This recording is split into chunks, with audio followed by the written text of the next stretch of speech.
Itong hawak ko ngayon guys, ito yung gimbal. Nakakatulong to sa pag-shot natin ng videos o ng mga photos para mananatiling pantay yung level up ng ating mga shoot. Compare natin dun sa wala siyang gimbal, yung shot natin na normal na from slide natin na paganyan from left to right or right to left, mapapansin natin dyan guys, hindi natin nasusure na balance yung shot natin. Ngayon, kung meron tayong gimbal, doon natin ma-level, ma-check natin yung level niya na talagang pantay. Guys, lalo na kung ang shot natin ay yung push in like this, then backward, push out, pull out like this. Lumalakad tayo guys, di ba? Ngayon, sa paglakad natin na yan, hindi natin ma-perfect na hindi siya mag-shake o hindi siya gagalaw. Pero kung meron tayong gimbal, kagaya nito guys, hindi ba kita nyo? Gumalaw man yan ng gumalaw yung ating kamay, kung ating braso, yung elbow natin, nananatiling pantay yung ating shot. From shot natin na go pataas, then pababa, and also yung orbit shot natin. Kapag mayroon tayong ganito guys, yung gimbal, nakikita natin na medyo maganda yung shot natin.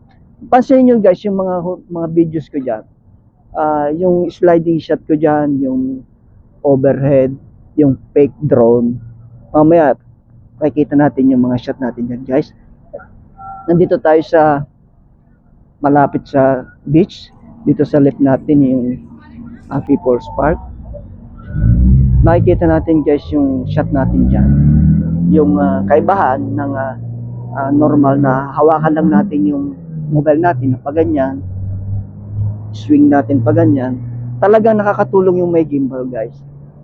Sa pag-upload naman ng mga video guys, hindi naman natin kailangan na magaganda yung ating phone, yung ating mobile. Hindi kailangan na yung iPhone 15 Pro ba, yung latest nila ngayon, tapos yung Samsung S23.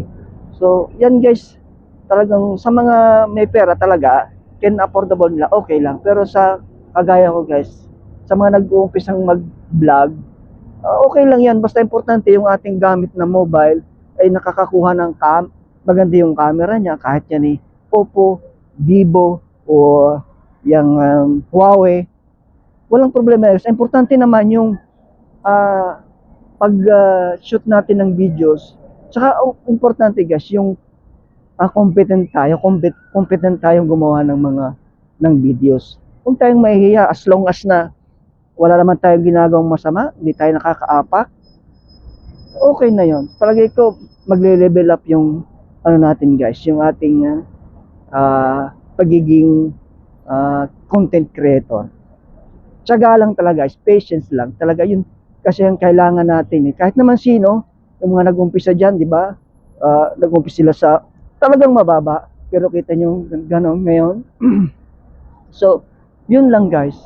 Para sa akin, nakakatulong talaga yung gimbal. Malaking tulong to guys.